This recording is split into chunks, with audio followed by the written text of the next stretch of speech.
SIGNOR. Para mí es un privilegio presentar a un viejo conocido y yo me atrevo a decir que es uno de los herpetólogos más importantes, no solo de México, sino de toda Latinoamérica, el doctor Uri García Vázquez.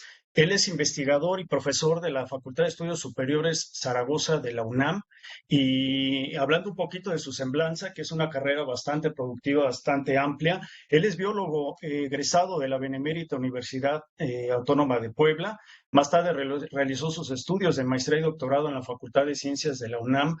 Como parte de sus estudios de posgrado y labores académicas, llevó a cabo diversas estancias nacionales e internacionales en México, en Estados Unidos y en Honduras. Actualmente él es profesor de la carrera titular B de tiempo completo definitivo en la carrera de Biología de la Facultad de Estudios Superiores Zaragoza de la UNAM, en donde cabeza un grupo muy importante de trabajo que se titula Sistemática y Biogeografía Molecular, ¿no? Ha impartido más de 50 cursos de licenciatura en 7 asignaturas, ha dirigido 20 tesis de licenciatura terminadas, 5 más en proceso, así como 3 de posgrado terminadas y 7 más en proceso para llevarse a cabo, ¿no? Cabe señalar que parte de los trabajos con sus alumnos han sido reconocidos a nivel nacional con distinciones que incluyen la mejor tesis de licenciatura, mejor presentación oral y mejor presentación en cartel por parte de la Sociedad Herpetológica Mexicana.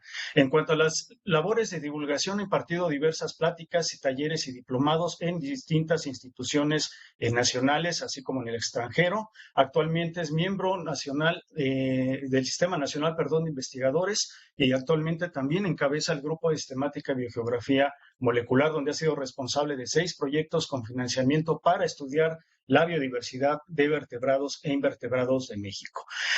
Ha publicado 15 capítulos de libros, más de 50 artículos de investigación en revistas internacionales, además de 7 artículos en revistas arbitradas nacionales, 5 en revistas indizadas CONACYT y 79 en revistas arbitradas internacionales.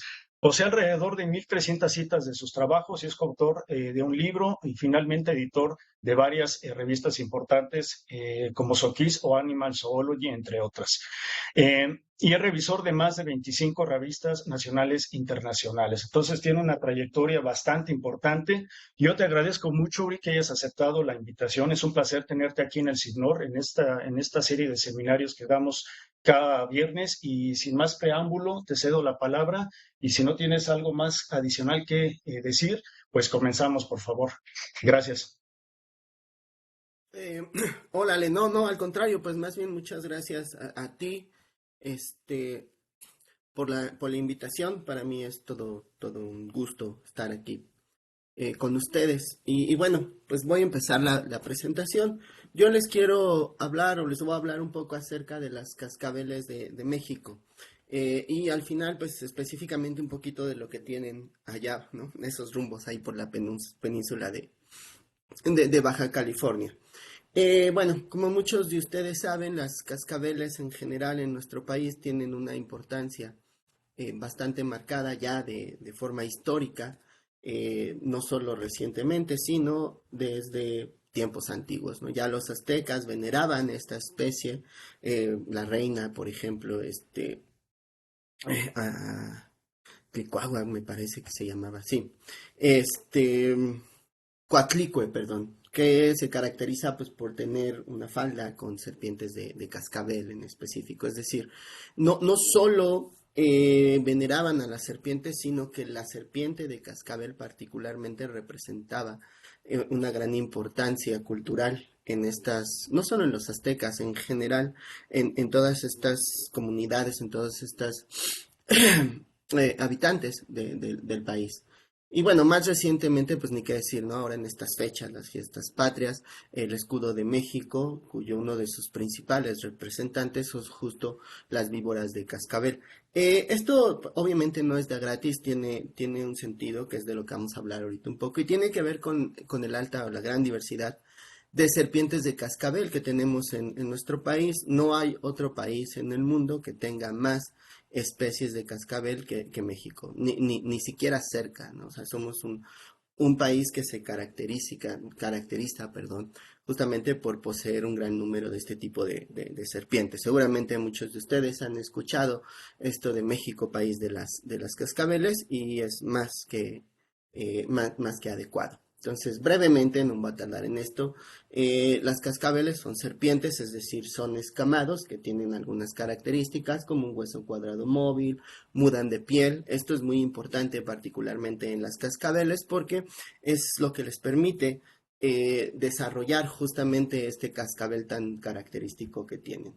Tienen hemipenes desarrollados y también tienen órganos de Jacobson, como todas las serpientes, es decir, no solo se basan en su olfato normal, sino que tienen otras características que les permiten detectar sustancias químicas e inclusive la temperatura de sus presas o hasta potenciales. Las serpientes de cascabel, bueno, son un grupo de serpientes venenosas, pertenecen históricamente hablando a un gran clado, que Fry lo nombra como clado de animales venenosos, Venom Clade, y que incluye a las serpientes junto con otros grupos de lagartijas relacionados, elodermátidos, ánguidos, varánidos y guánidos, que actualmente han perdido ya la mayoría, excepto los elodermátidos, han perdido esta capacidad de generar o de inyectar veneno. Pero en las serpientes no, en esta aún se conserva. El origen es viejo de todos estos clados. Por ahí hay estimaciones de que se originan a partir del Jurásico, las serpientes un poquito después y las cascabeles también, pero en general todo tiene más de 100 millones de años aparentemente. Bien, y dentro de todo este clado de venenosos, pues obviamente destacan las serpientes, que como ya dije, a excepción de los celodermátidos, son el único grupo dentro de todos los escamados que actualmente producen veneno y que son capaces además de causar lesiones graves a los humanos e inclusive la muerte. Se denominan especies de importancia médica. Las serpientes en general son un clado dentro de todas las lagartijas, ¿no? Todos los escamados que se caracterizan por la pérdida de extremidades. Tienen un cuerpo alargado que evolutivamente surge a partir de la duplicación de varias vértebras. No se enlarga. Las serpientes en general tienen alargados todos los órganos, pero no las vértebras. Las vértebras son de tamaño normal como cualquier otra serpiente, solo que tienen muchas más que cualquier otra lagartija. Los huesos de la mandíbula están ligeramente unidos al cráneo. Seguramente esto también lo han escuchado todos de que se puede eh, dislocar la mandíbula. Esto es un tanto incorrecto. En realidad no está unido, no es que se la quite y se la vuelva a poner. Y una lengua bífida, que está asociada justamente al órgano de Jacobson. Pero bueno, ya entrando en esto, en México en general, pues es un país, ya saben, ¿no? Mega diverso, somos el segundo lugar en en riqueza de reptiles, el segundo en serpientes, el segundo en serpientes venenosas. En México las serpientes están representadas por 11 familias, todas estas, boidos, colúbridos, caránidos, etcétera, de las cuales las más abundantes son colúbridos y dipsádidos, donde hay serpientes que tienen veneno, pero no son de importancia médica. Pero en cuanto a diversidad, la tercera familia más importante sí es una de importancia médica y es particularmente los vipéridos. En México tenemos otra familia de importancia médica que son los silápidos, que básicamente son los coralillos. Pero bueno, entonces tenemos una gran diversidad de vipéridos. No solo de cascabeles, tenemos muchos más géneros de víboras en nuestro país. Aquí le pongo ejemplos. En realidad son 10 géneros y 72 especies. Yacas, Metlapilquatlus, Acristrodon, Portidium, etcétera. Pero bueno, si bien tenemos una gran diversidad de géneros de vipéridos en nuestro país, cuando nosotros comparamos la riqueza de especies por cada género, pues definitivamente entendemos por qué México es el país de los crótalos. O sea, de todas estas víboras que tenemos en nuestro país, la gran mayoría, 45 especies, pertenecen al género Crotalus, mientras que en los otros géneros en realidad está representado por pocas especies. Metlapilcoccus, por ejemplo, con 5, es el que le sigue más de cerca. Es decir, hay más especies de Crotalus que todos los otros géneros juntos. Eso en nuestro país. Y bueno, en cuanto a la abundancia, pasa lo mismo, la mayor abundancia de organismos, más adelante les explico de dónde salen estos datos, pero la mayor abundancia de especies de víboras en nuestro país, pues también está dado, y de hecho de especies de importancia médica, también está dado en Crotalus. Tenemos muchos más registros de Crotalus que de cualquier otro género de víboras. Pues entonces, insisto, como ya les dije, es esto justamente por lo cual se dice que México es el país de los cascabeles. Y bueno, ya entrando directo en el género Crotalus y Cistrurus, que también es una serpiente de cascabel, pues brevemente son serpientes que tienen una dentición solenoglifa. Eso quiere decir que tienen dientes móviles, acanalados y situados en la parte de adelante. Esto les permite inyectar de una manera muy eficiente el veneno, inclusive a presas mucho más grandes que los individuos o que ellos, pues. Y bueno, obviamente estos colmillos están asociados a una glándula de veneno que en la mayoría de las especies sí pueden llegar a causar la muerte a unas presas grandes, incluidos el ser, bueno, a unos, no presas pues, pero a otros animales más grandes, incluidos los seres humanos. Se caracterizan también por tener las escamas dorsales quilladas. Esto igual es importante porque cuando nosotros las vemos de lejos da la impresión de que son como rasposos, ¿no? Como si fueran una lija.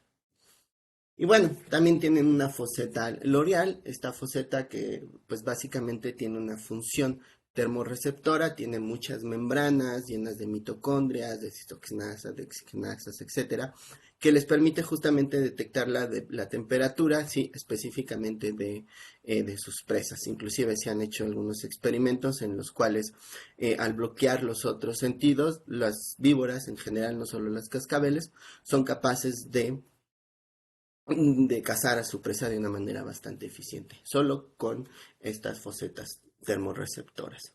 Y bueno, finalmente, algo que sí contienen únicamente las especies de cascabel, es decir, los géneros Crotalus y Cistrurus, pues es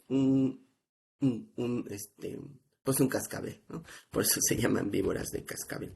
El cascabel en general está formado por la inserción de varias vértebras caudales a unos anillos córneos, etcétera. En general, pues es más bien formado de queratina y se forma cada que la serpiente muda. No tiene nada el cascabel por dentro, lo que produce, perdón, el movimiento es cuando chocan todas estas mudas entre sí. Se cree mucho en el medio, digamos, más generalizado de manera local, que los cascabeles determinan la edad de la serpiente, que cada año las serpientes cambian un cascabel o crean un nuevo cascabel. Bueno, seguramente muchos de ustedes saben, esto en realidad no es cierto. Los cascabeles surgen cada que se da una nueva muda y las mudas pues dependen mucho de la época de la temporalidad, de si ha comido el ejemplar o no, puede llegar a mudar varias veces por año y además los cascabeles pues también se pueden ir perdiendo. Bien, y retomando otra vez este rollo que les decía de México, país de las cascabeles, pues por lo menos en el género Crotalus en el mundo, Crotalus es un género endémico de América, no hay en el viejo mundo, solo lo tenemos nosotros, y se conocen en total 53 especies descritas, hay varias subespecies, pero 53 especies descritas, de las cuales nosotros tenemos 45, es decir, el 85% de las especies de Crotalus descritas en el mundo están en nuestro país. Y por si eso no fuera mucho, si eso fuera poco, dirían por ahí, eh, de todas esas especies, es decir, de las 45 especies de Crotalus y Nacistrurus que tenemos, 29 son endémicas, más de la mitad, específicamente el 65% de las especies de Crotalus son exclusivas de nuestro país. Por cierto, muchas de ellas exclusivas de la península de Baja California. Bien, estas son las especies, obviamente no las voy a leer todas, pero ahí se va a quedar la presentación. Estas son las especies reconocidas. Crotalus también tiene una historia bastante marcada en su estudio. Muchas especies, probablemente es uno de los géneros más estudiados en nuestro país, tanto por investigadores nacionales como por investigadores internacionales. Y esto es, sí, preferencias muy personales. La gente en general, los investigadores, sobre todo a los alumnos, les gustan las serpientes de cascabel con todo este rollo asociado a la cultura y también el hecho de que sean especies de venenosas o de importancia médica y que sean además en algunos casos muy, muy abundantes, pues hace que mucha gente se centre en estudiar a ellos. En México en particular, uno de los aspectos más estudiados es su taxonomía, y lo podemos ver inclusive por la cantidad de especies nuevas que se han descrito o que se han resucitado de sinónimas en años recientes. Solo el más reciente fue hace 3 años, que Rubén Carvajal y colaboradores describen dos especies, Crotalus mictlantecuti, perdón, son un poco difíciles los nombres, y Crotalus eccal. Después, Jacobo Reyes y otros autores discuten un poco la validez de ectal y sugieren que debería de ser culminatus, pero bueno, entonces la última especie formalmente descrita y válida es Crotalus mictlantecutli, de hace apenas 3 años. Y antes de eso, Make y colaboradores en el 2018 describen justamente para la península de Baja California dos especies, Crotalus polisi y Crotalus, aquí no les puse cursivas, Crotalus thalassoforis. Y además hacen varios cambios taxonómicos. Entonces, en realidad hay un continuo avance en el conocimiento de las cascabeles y se siguen describiendo. Digo, en la última década también tenemos a Crotalus campbelli, Crotalus Clalosi, que eso fue en el 2014, es decir, en menos de 10 años se han descrito para nuestro país eh, al menos 6 especies de cascabeles. Y bueno, en cuanto a su distribución, ¿en dónde hay cascabeles? Pues básicamente hay en todos lados, o en casi todos lados. Este es un punto de los registros de cascabeles que tenemos para nuestro país. Estos son registros de colecciones, aunado a, perdón, junto con observaciones ciudadanas, todo este rollo que está de moda ahorita, con naturalista. Y si se dan cuenta, pues son pocos los espacios en donde no hay cascabeles. La gran mayoría de estos espacios tiene que ver seguramente por el esfuerzo de muestreo, no es que no haya, es que más bien no han muestreado y por eso no han registrado. En algunos lados sí, probablemente no hay o son muy, muy raras, como en la costa del Atlántico, en esta zona de Tabasco, el sur de Veracruz. Probablemente no hay, o si hay, son muy raros. Pero en general, si van caminando por cualquier parte de México, es muy, muy, muy probable que estén en zona de distribución de una especie de cascabeles y seguramente por ahí anda cerca. Este es un resumen de la riqueza estatal, es decir, cuántas especies de cascabel tenemos por estado. Bueno, el estado que tiene más especies es Sonora, luego sigue Jalisco, Baja California, California Norte, Michoacán, Veracruz, Estado de México, etcétera. Y luego tenemos del otro lado otros estados en los cuales son climas mucho más tropicales, de selvas húmedas, que no son tan favorecidos para las cascabeles. Normalmente las cascabeles tienen una afinidad más eh, neártica, habitan prioritariamente en zonas desérticas y también en zonas templadas, pero en las zonas tropicales suelen ser bastante raras. Entonces, en los estados en donde la mayoría de su territorio presenta estas características ambientales, pues hay pocas especies, particularmente una o dos, como en el caso de Chiapas, ¿no? Entonces tenemos Tabasco, Yucatán, Quintana Roo, Campeche, en donde únicamente hay una especie, que además es endémica de la península de Yucatán, Crotalus cavan. Eh, bueno, este es un mapa, esta es la misma información que les presenté antes de la distribución. Con colores, los colores más oscuros son aquellos estados en donde la riqueza de especies es mayor. Y como ustedes pueden ver, se observan más o menos dos patrones grandes de una alta riqueza de especies. Las especies del norte, bueno, los estados del norte, perdón, Baja California, Sonora, Chihuahua, en donde presentan muchas más especies. En el caso de Sonora se da por una combinación entre los climas desérticos y climas de montaña. Ahí hay especies de cascabel que son muy características de los climas fríos, pero también hay especies características de las zonas desérticas. Y hay otra zona de una alta riqueza de cascabeles que justamente es el centro de México y que coincide con la faja volcánica transmexicana.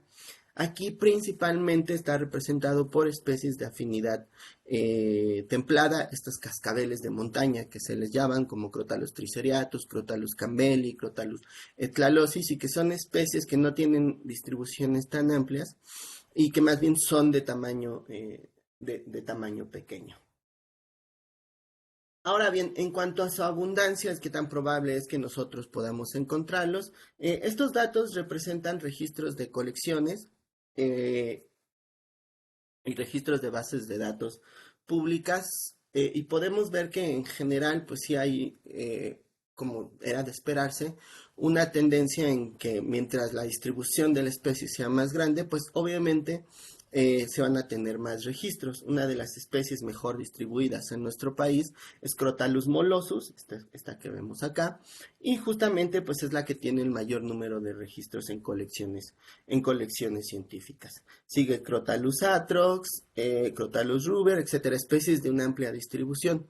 Hay algunos casos especiales en los cuales, a pesar de no tener así una distribución tan grande como Molossus o como Atrus, tienen un gran número de registros, y esto tiene que ver más bien por la abundancia propia de las especies. Es el caso de Crotalus triceriatus y Crotalus rabus. Son especies que, insisto, tienen distribuciones un poco más restringidas, son especies de alta montaña, especies pequeñas, pero que donde están suelen ser muy, muy abundantes. En otras pláticas presento algunos datos que hemos obtenido para la Ciudad de México, y bueno, en algunos cálculos hemos estimado que en un kilómetro cuadrado puede haber hasta más de 40 ejemplares. Entonces, no tienen distribuciones tan amplias, sino que más bien naturalmente son especies raras. Y en el otro lado tenemos especies cuya distribución es muy, muy, muy restringida. Por ejemplo, Clotalus Thalassoporus, a una de estas islas de la península de Baja California, Crotalus tancitarensis, literalmente solo se conoce de un cerro, de una montaña en el estado de Michoacán. Entonces, y bueno, esta distribución restringida también hace que su abundancia sea menor, o por lo menos su representatividad en colecciones científicas. Muchas de estas que están acá tienen que ver con su asociación a las islas, es decir, viven específicamente en una isla. Entonces, bueno, este es un ejemplo de la especie con un mayor número de registros y que además es la especie con una mayor distribución en nuestro país, Crotalus molosos. Por acá hay algunos cambios que ya no son Crotalus molosos, pero bueno, se dan cuenta, está en casi toda la parte central. Esta especie pues habita además muchos ambientes, no solo tiene una distribución amplia, sino que además puede estar en hábitats de montaña, en hábitats desérticos, etcétera. Este es el mismo mapa de abundancia, pero ahora por estados. Y si se dan cuenta, el patrón que vimos hace rato en cuanto a la riqueza cambia. Ya no es que en el norte esté en la mayor abundancia, en el centro, en la faja volcánica, y luego en el sur esté el menos, que es donde está la menor riqueza. De hecho, si hacemos una comparación entre la riqueza y la abundancia, aquí se puede apreciar un poquito mejor esta diferencia que les menciono, y destaca, por ejemplo, algunos estados del sureste en donde la abundancia de especies, bueno, de ejemplares es bastante grande, más inclusive que otros estados que tienen muchas más especies. Y esto es pues, básicamente porque algunas especies son sumamente comunes. Hay pocas, inclusive hay una, pero que en su hábitat suelen encontrarse con mucha frecuencia. Además de que, bueno, pues no tienen mucha competencia con respecto a otras serpientes eh, de cascabel. Dos ejemplos de esta abundancia es Crotalus triceriatus, que ya le mencioné, o Crotalus scavan en la península de Yucatán, que también suele ser bastante abundante. Bien, Otra cosa que me interesaba presentarles es cómo es este panorama en cuanto al estudio de las serpientes de cascabel, es decir, qué tanto las estamos estudiando, no solo nosotros, también pues en general, en el mundo, cómo estamos abordando, cuáles son las especies más estudiadas en nuestro país. Para esta parte, pues básicamente hice una búsqueda sencilla en estos buscadores como Google Scholar o ResearchGate por especie para determinar el número de trabajos que refieren a una especie en nuestro país. O sea, aquí excluí todas las especies todos los estudios que se han hecho en otros países. Por ejemplo, Crotalus atrox, solo incluyo los trabajos que se han hecho en México. Y lo que nos damos cuenta es que también hay un patrón bastante marcado que las especies que compartimos específicamente con Estados Unidos son las más estudiadas. Por ejemplo, Crotalus atrox, viridis, cerastes, scutulatus, molossus. Si hay una relación en que también son las especies con mayor distribución, pero no necesariamente es completa esta relación, sino que sí hay una gran influencia de la investigación que se hace en Estados Unidos. Es decir, no solo que la hagan allá, sino que también se viene a hacer a México, pero en su mayoría son con especies que, insisto, compartimos con los Estados Unidos. Y del otro lado, pues tenemos especies bastante raras, en donde son muy pocos los trabajos que los refieren. En algunos casos, como Thalassoporus, pues únicamente se conoce de el único trabajo que la refiere es donde la describen y después un par más ahí perdidos. Lo mismo pasa con Polisi, donde pues, la describieron recientemente, no son especies bastante estudiadas. Probablemente hay algunos trabajos ahí que se hicieron con esas poblaciones cuando estaban con otro nombre. Y bueno, algunas otras especies que, no sé, por lorenzoensis, stevianensis, que están muy asociadas a las islas y que, insisto, pues en realidad se desconoce bastante de estas especies, de su ecología, etcétera. Muchos de estos trabajos más bien son de carácter taxonómico, ¿no? En algunos casos se tiene de cuando se describió, de cuando se sinonimizó y de cuando se revivió y ya no hay más. Entonces, esto es lo que les comentaba. Por ejemplo, la especie mayor estudiada o mejor estudiada en nuestro país definitivamente es Crotalus atrox. Es la que tiene mayor número de trabajos, etcétera. Solo en nuestro país existen poco más de 3.500 trabajos que refieren a Crotalus atrox. De las poblaciones mexicanas, si metemos las de Estados Unidos, se va como a los 17.000. Y bueno, insisto, se explica, tiene una distribución bastante amplia, pero también, por lo que les mencionaba, que bueno, estas especies las compartimos con los Estados Unidos.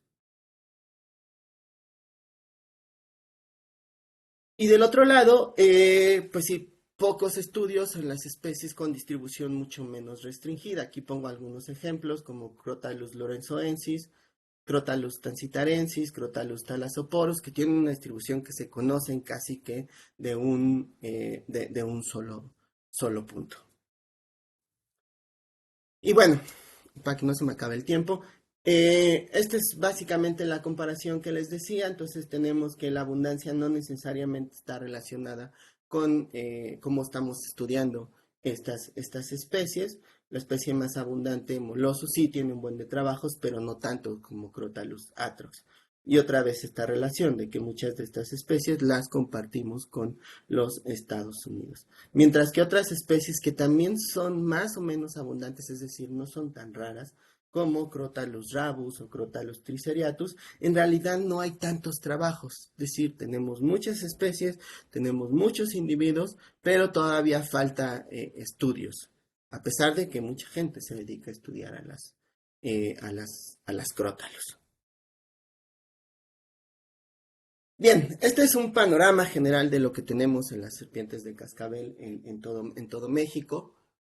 Y esta parte un poco más corta ya me centro, y bueno, agradeciendo otra vez la invitación del CIMNOR, en hablar un poquito de las especies que tienen en la península de Baja California. En la península de Baja California también, si decimos que México es el país de las crótalus, probablemente la península, los dos estados, son los estados de las crótalus, son de los estados que en conjunto tienen muchas más especies de crótalus que la zona continental.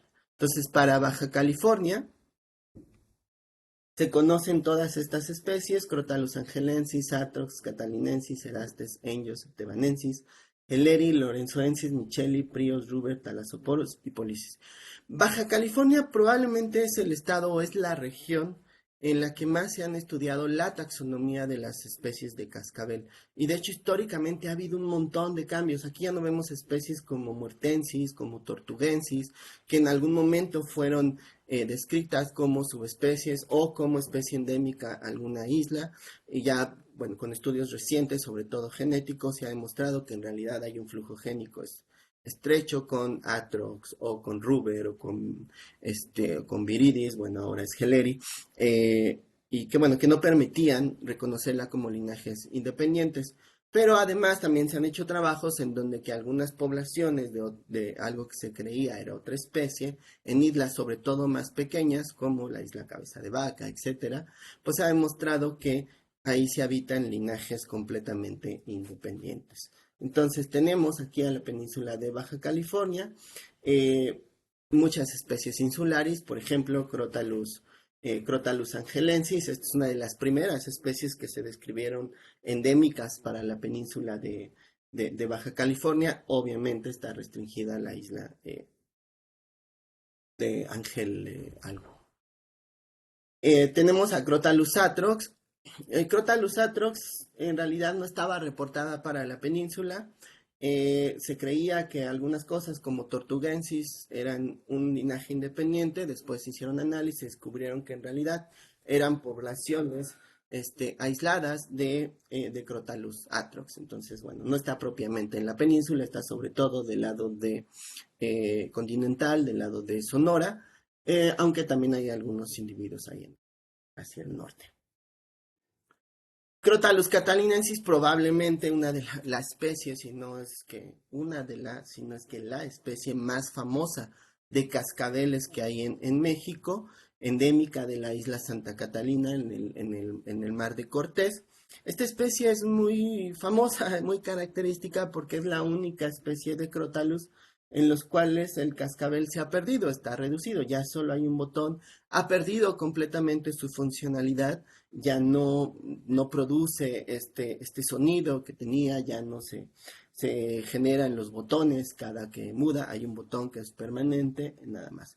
Esta es la única especie de cascabeles en el mundo que tiene esta característica de perder el cascabel y bueno, se ha hipotetizado que pues esto se debe realmente a la falta de predadores naturales en la isla, hasta que llegaron los humanos y llevaron a perros, etcétera.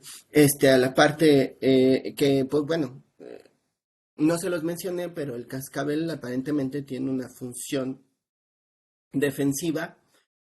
Avisa a los posibles depredadores que el ejemplar está ahí y que es venenoso. Entonces, pues ese sonido de advertencia hace que algunos depredadores desistan de su intención de comerse la presa. En el caso de Crotalus catalinensis, pues justamente al no haber presas naturales, digo, no presas, al no haber predadores naturales, gradualmente se fue perdiendo esta función. Tenemos Crotalus cerastes en Baja California, Sonora, México en particular, representa la distribución más sur de la especie. Esta es una de las especies personalmente más bonitas de cascabeles que conozco y también seguramente muchos comparten mi opinión. Es la única especie de cascabel que es en México al menos que se caracteriza porque las escamas supraoculares, las que están arriba de los ojos, tienen una proyección en forma de cuernos. Además también, no sé si seguramente algunos de ustedes han visto videos de cómo se esconden entre la arena y únicamente tienen los ojos de fuera. Entonces, Bueno, esta característica de la modificación de la escama supraocular no es exclusiva de las cascabeles, la tienen otros géneros de bipéridos en México como Phryacus, como Botrytis, pero sí es exclusiva de, por lo menos en México, dentro de los Crotalus de Crotalus cerastes. Tenemos Crotalus engio, esta es otra de las especies que ha sufrido cambios taxonómicos. Es una de las pocas especies que no son insulares, que son muy abundantes en la parte continental de la península. Bueno, no sería continental, pero no están en las islas de la península, pero que es endémica de la misma península, es decir, es muy abundante, son de tamaños grandes, llegan a medir más de 1 metro, pero además son endémicas de la península, particularmente de la mitad de Baja California hacia el sur. Regresando a las especies insulares, tenemos a Crotalus estevanensis, literalmente endémica de la isla San Esteban en el Golfo de California, de Baja California, sí, Golfo de California. Tenemos a Crotalus elleri. Crotalus elleri anteriormente formaba parte de un complejo más grande, primero dentro de Crotalus viridis, luego dentro de lo que se conocía como Crotalus oreganos. A partir de cambios recientes, se determinó que las poblaciones asignadas a Crotalus oreganos en Baja California en realidad representaban otra especie que no es endémica, la compartimos con Estados Unidos, particularmente con el estado de California, que se denomina Crotalus elleri, una especie que se describió hace muchos años y que después fue resucitado el nombre, reutilizado el nombre. Crotalus lorenzoensis,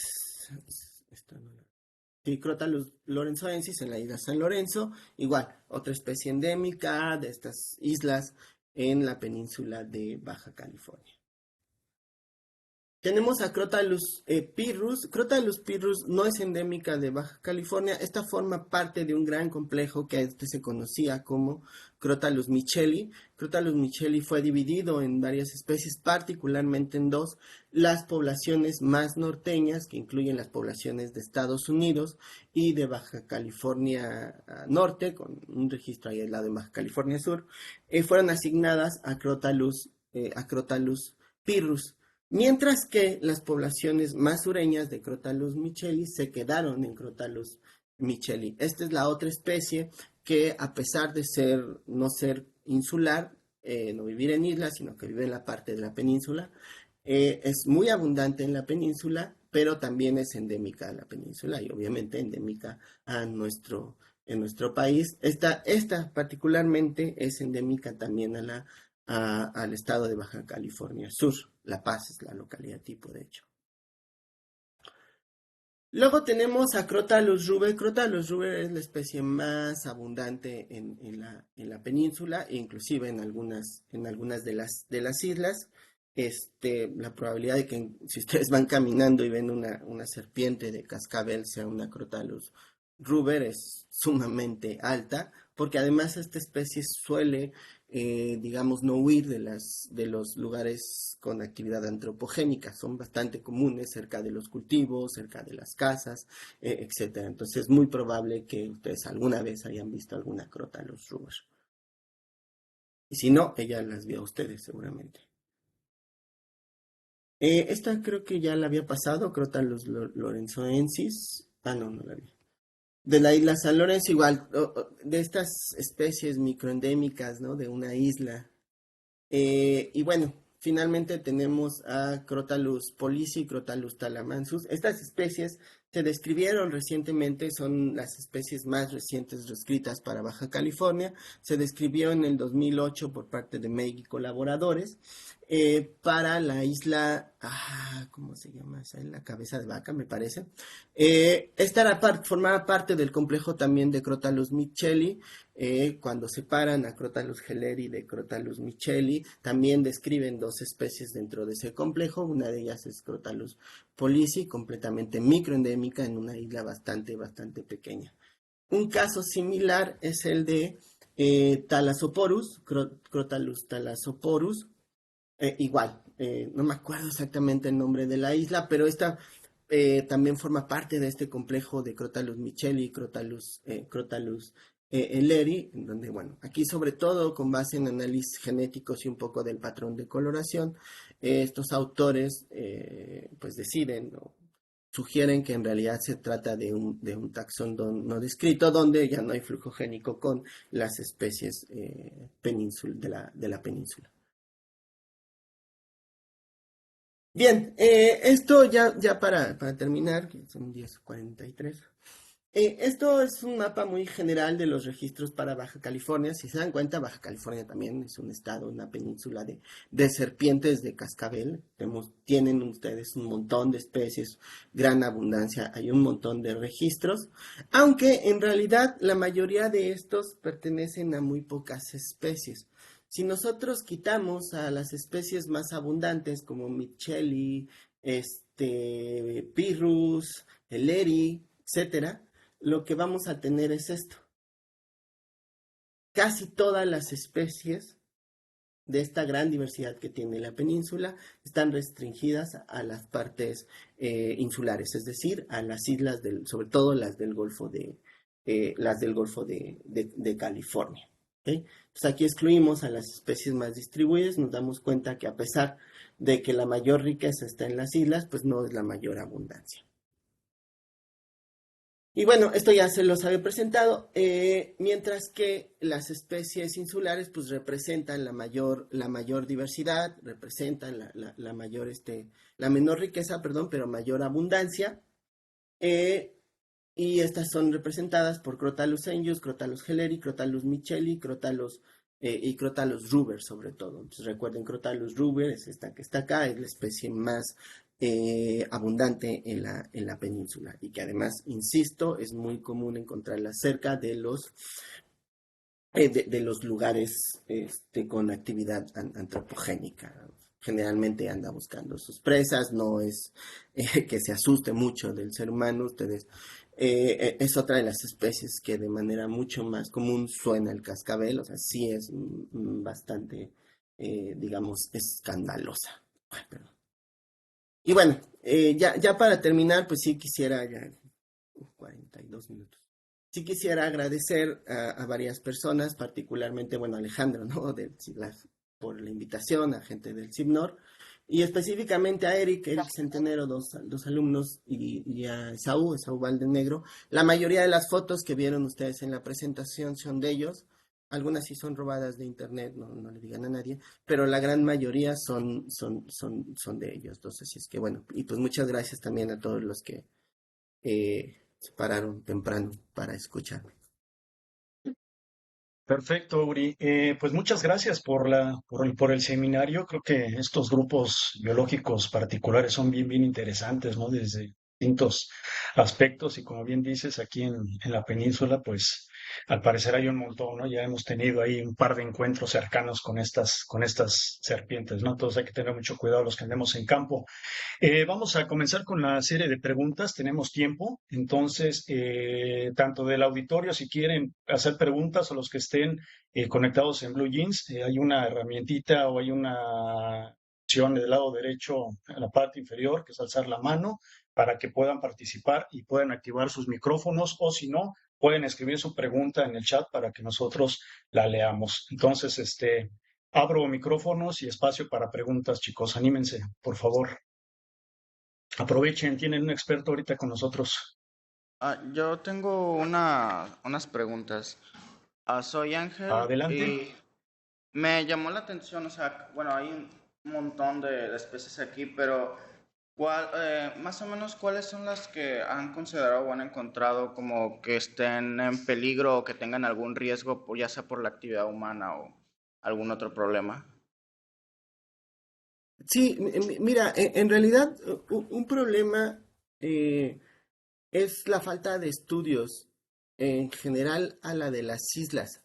Entonces, si bien no se han estudiado, o sea, digamos que no hay como evidencia de que realmente estén en riesgo, yo diría que Crotalus polisi, Crotalus thalamasus son dos de las especies que seguramente tienen más riesgo. Insisto, no hay estudios, pero eso era porque no se sabía hasta hace poco tiempo, estoy hablando de de 2018, no se sabían que esas eran especies endémicas. Y además, pues las islas, seguramente ustedes la conocen, son súper pequeñitas.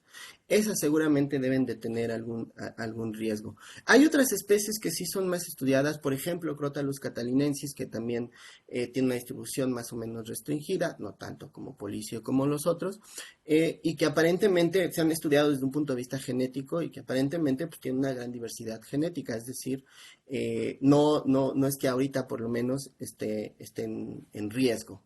Todas las de las islas tienen un riesgo inherente, sobre Ajá. todo con la invasión humana, el hecho de que metamos perros y gatos, etcétera, eso Sí.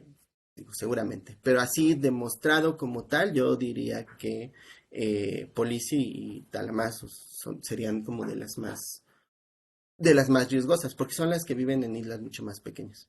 Ajá.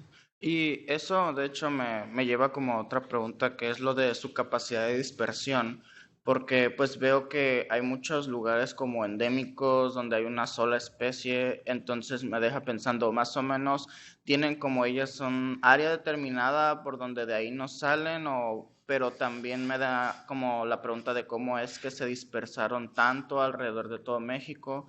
Yo me imagino que en el caso de las islas es por movimiento geográfico a través de millones de años o algo por el estilo, pero me llama la atención eso de su capacidad de dispersión. Mira, hay varios estudios que se han hecho con las islas desde el punto de vista biogeográfico, nosotros hicimos algunas pruebas por ahí. En la mayoría de los casos de las islas grandes, por ejemplo, Santa Catalina, e inclusive esta de Angelensis, su diversificación sí se dio cuando las islas se separaron de la parte peninsular, es decir, Ajá. estaban unidas y se separaron, entonces al separarse esa parte terrestre, pues se fueron ahí algunas especies que, bueno, con el paso de los años, millones de años, o pues quedaron aisladas, ¿no? Y se rompió el flujo génico con la parte continental. Y eso pasa con muchas de las islas. En otros casos también se ha demostrado que en realidad son individuos que llegaron ahí por acciones azarosas, algún huracán, en algún tronco, etcétera, y bueno, gradualmente surge ahí una nueva población que después va a especiar. Depende mucho, sobre todo en el caso de las islas, depende mucho de la cercanía con el continente. Está el caso, por ejemplo, de Crotalus atrox, que se creía que las poblaciones de la isla Tiburón, aquí está, eran endémicas, eran una especie única, y en realidad no, lo que hemos encontrado es que, o bueno, nosotros no, se ha encontrado que en realidad hay flujo génico, es decir, las especies de alguna manera están cruzando todavía entre la isla y la parte continental. Pero si te das cuenta, la distancia de esta isla con el continente es mucho menor, entonces es más fácil que por eventos azarosos como troncos, etcétera, flotando, se pueda dar este Ah, ok. intercambio de A ver, genes, ¿no? ¿cómo lo? En la parte peninsular también es importante. Si tú ves la Gracias. distribución de Crotalus micheli y Crotalus prius, en realidad, pues toda esta parte del desierto del Vizcaíno, que es una parte sumamente árida y agreste, ustedes la conocen, probablemente está influyendo para separar estas dos especies. Entonces, está limitada, la agilidad de las especies está limitada a las condiciones ambientales, como en cualquier otra especie, particularmente en las cascabeles. Hay dos patrones, algunas especies que se pueden dispersar muy bien, como Crotalus atrox, que tienen una gran capacidad de resiliencia, pueden habitar varios hábitats, pero está el otro extremo, especies muy específicas como Tansitarensis, Campbell y Tlalosi, que son de montaña, en donde sí es difícil que se puedan dispersar, ¿no? O sea, generalmente viven en los picos de la montaña y ya no pueden habitar ambientes más bajos y eso les impide moverse. Ok. No, muchísimas gracias. Está muy interesante el tema y sí, me pareció muy, muy padre la presentación. Muchas gracias. No, gracias a ti. Perfecto. Vamos a continuar con las preguntas. Ya hay varias aquí en el chat. Voy a leer algunas, también por cuestiones de tiempo. Si hay alguna que se me pase, una disculpa, pero tenemos tiempo limitado. Por aquí Francisco nos pregunta, Francisco Chacón, muchas gracias. Una plática bien interesante. ¿Qué me podrías decir de las nauyacas en el sur? ¿Son igual de importantes en investigaciones como las cascabeles? Bueno, sí, sí, mira, yo mencioné que en México en particular todavía se desconoce mucho. También mencioné que dentro de todos los vipéridos las cascabeles son las más estudiadas.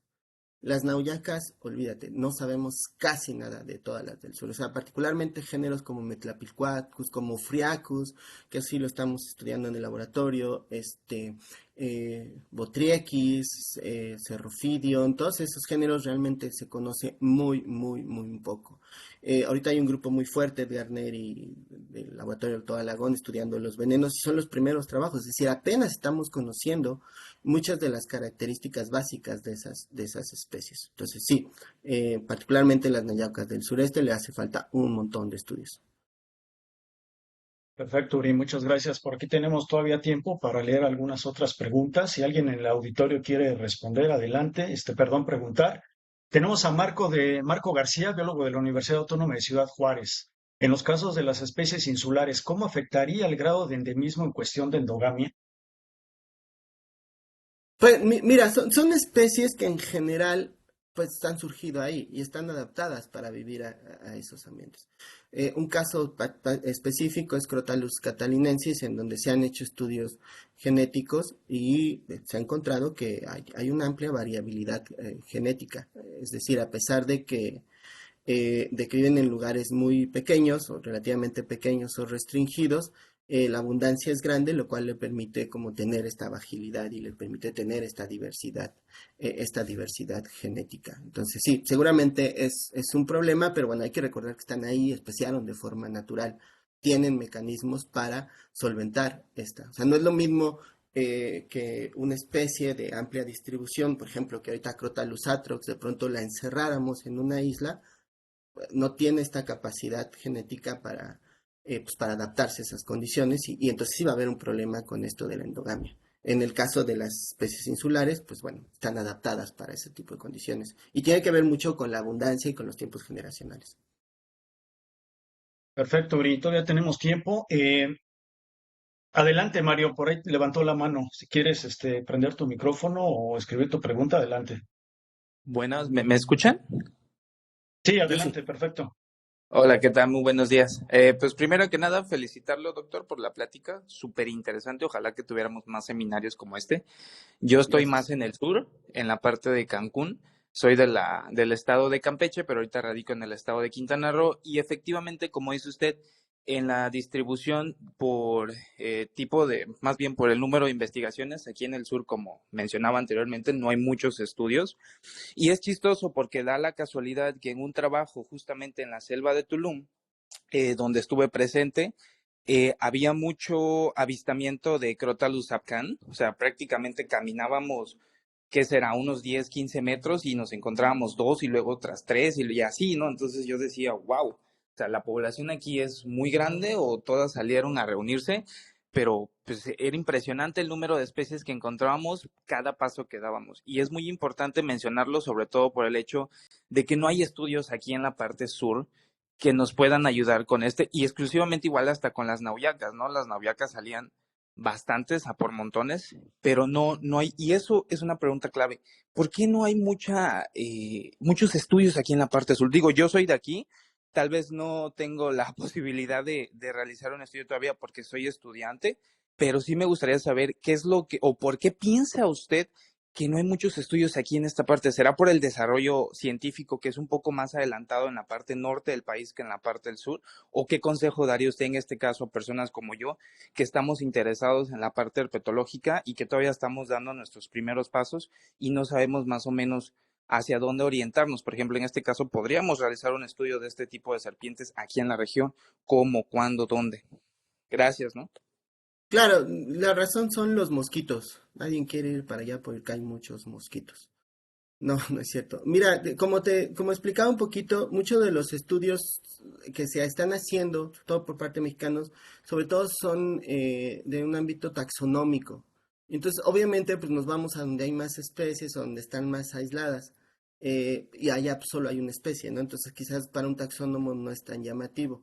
Está la parte ecológica que no era como muy estudiada. Ahorita ya hay gente, Ibrahim, por ejemplo, está estudiando ya cosas que se hacían en otras especies, pero ahora ya con vipéridos, particularmente con cascabel. Entonces creo que tiene que ver por ahí, o sea, sí, Escaban sabemos que es súper abundante, pero hay una parte de que ahí hay menos investigadores y la otra parte es que la ecología, por lo menos en Crotalus, no ha sido como tan generalizada. Entonces, muchos estudios que se pueden hacer con esas poblaciones, como radiotelemetría, etcétera, en realidad son nuevos y apenas se están implementando en México. También una cuestión de recursos. Ahora, afortunadamente, hemos avanzado bastante, ya tenemos un poco más de recursos.